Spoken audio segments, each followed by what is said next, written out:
तो हेलो दोस्तों, आजकल इस वीडियो देंगे काफ़ी इंपॉर्टेंट क्वेश्चन जो कि आपके बोर्ड के लिए काफ़ी ज़्यादा इंपॉर्टेंट है और ये प्रीवियस ईयर 2024 के एग्जाम में पूछा भी गया है। ठीक है, तो क्वेश्चन क्या है, अवतल दर्पण में सिद्ध करें कि R/2F या A/R/T। तो सबसे पहले अवतल दर्पण का चित्र मतलब बताएंगे। ठीक है, अवतल दर्पण किसे कहा जाता है?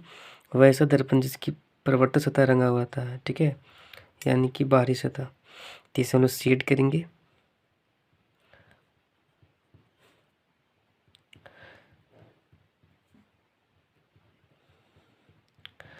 इसे सेट करने के बाद इसे नामकरण करेंगे। इसे इसे बी बोल दी, इसे बी डैश बोल दी।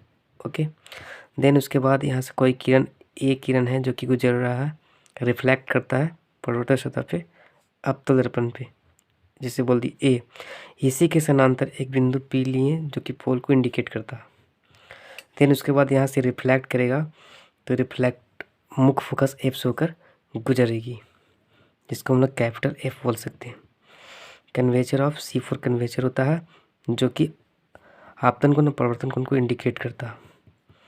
तो इससे हम लोग मिला दिए, जिसे आई बोलेंगे और इसे आर बोलेंगे, जो कि आपतन कोण परावर्तन कोण बराबर होता है हमेशा। देन उसके बाद यहाँ पे सी और बी के बीच की दूरी को हम लोग बोलते हैं रेडियस बोलते हैं, जो कि इसे हम इंडिकेट करते हैं। एफ और पी के बीच की दूरी को एफ से इंडिकेट करते हैं, जिसे हम लोग बोलते हैं फोकस। ठीक है, और यहाँ तो देखें तो ज्योमेट्रिकल से यहाँ पे समद्विबाहु त्रिभुज के रूप में बराबर होगा, क्योंकि जिसकी दो भुज आपस में बराबर होती है उसे समद्विबाहु त्रिभुज कहा जाता है। अब इसी चीज़ को हम लोग इंट्रैक्शन के रूप में कैसे लिखेंगे, तो यहाँ पे लिखेंगे माना बी डैश एक अवतल दर्पण है, अवतल दर्पण है। ओके, जिसके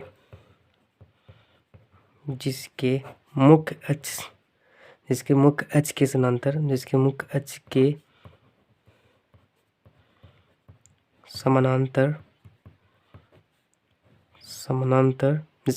के समानांतर आने वाली किरणें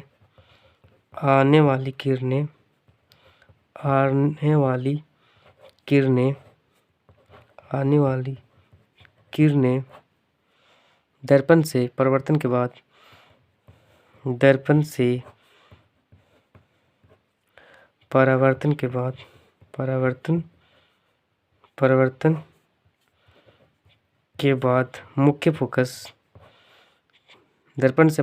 बाद मुख्य फोकस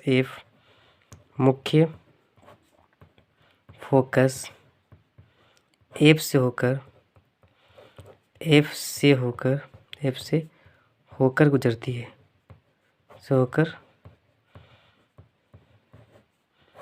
गुजरती है, जिसमें त्रिज्या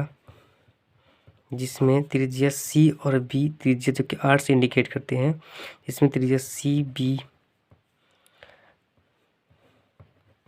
दर्पण के बी बिंदु पर अविलंब है, यानी सी जो बी है जो दर्पण के बी बिंदु पर अविलंब है, और सी और बी के बीच की दूरी को हम बोल सकते हैं रेडियस, या पोल ही इसे बोल सकते हैं, पर अविलंब है।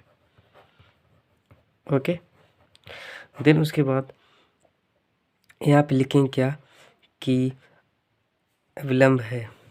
अब यहाँ पे लिखेंगे क्या कि कोण A B C equal to क्या होता है, कोण बी सी एफ।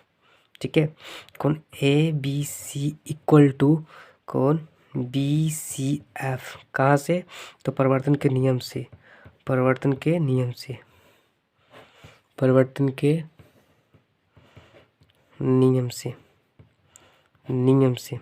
जहाँ पे आप भी जानते हैं कि I इक्वल टू होता है R होता है, यानी कि दोनों का जो कि कोण का एंगल होगा परिवर्तन और अपतन के बीच की कोण हमेशा बराबर होता है, जो कि I से इंडिकेट करता है, R से, जो कि स्नेल का नियम से हम लोग जानते हैं।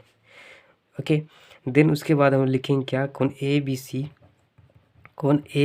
इक्वल टू कोण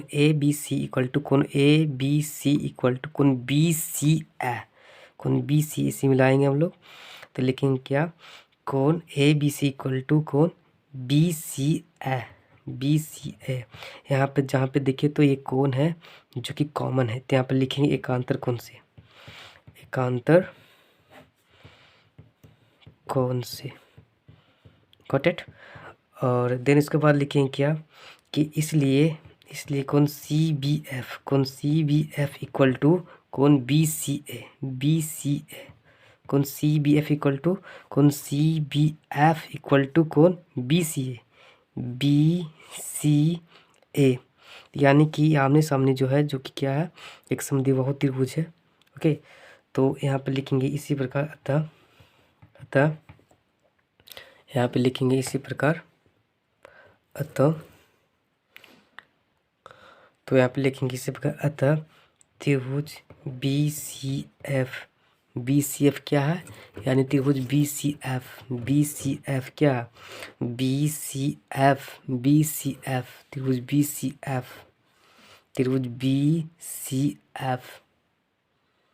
BCF क्या है, तो एक समबाहु त्रिभुज है, समद्विबाहु त्रिभुज है, समद्विबाहु त्रिभुज मीन्स मतलब जिसकी दो भुजा आपस में बराबर होती है। ओके, देन उसके बाद लिखेंगे CF इक्वल टू FV लिखेंगे। क्यों लिखेंगे, देखिए तो CF इक्वल टू FV या PF both are same, right. लेकिन फिर वहाँ पे माना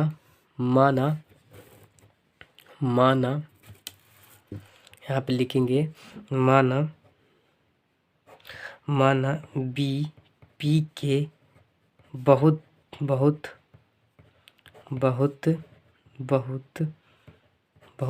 निकट है, ठीक है। तो यानी कि CF इक्वल टू हो जाए क्या यहाँ पे, तो CF इक्वल टू लिख सकते हैं हम लोग बेसिकली यहाँ पे FB के रूप में, और PF इक्वल टू लिख सकते हैं, FV इक्वल टू लिख सकते हैं बेसिकली PF। देन यहाँ पे लिखेंगे इसलिए CF इक्वल टू यहाँ पे लिखेंगे CF equal to FP equal to CP upon 2 हो जाएगा। अब देखो तो यहाँ पे कि CP इक्वल टू यानी कि CP यानी CF equal to FB upon 2, तो CF का वैल्यू कितना हुआ, CP का वैल्यू कितना हुआ, तो CP की वैल्यू तो R हो गया। तो यहाँ पर लिख सकते हैं इसलिए यहाँ पर लिखेंगे CF का वैल्यू होगा तो F हो जाएगा, R हो जाएगा, और देन यहाँ पे लिखेंगे कि यहाँ पे R, तो इसका आधा करेंगे तो कितना होगा, यानी F का R का आधा करेंगे तो कितना होगा, R upon two equal to F यानी दुगुना इसका, R का दुगुना, तो इसलिए लिखें F बाई, यहाँ पे लिखेंगे R/2, ठीक है, यानी A बराबर R/2, यहाँ पे इसलिए ले सकते हैं इसे R/2 इक्वल टू F, और इसे लिख सकते हैं R बराबर 2F। तो इसी को प्रूव करना था, प्रूव्ड। तो आई होप कि आपको समझ में आ गया क्लियरली। तो अंतिम तक बनने के लिए बहुत बहुत धन्यवाद।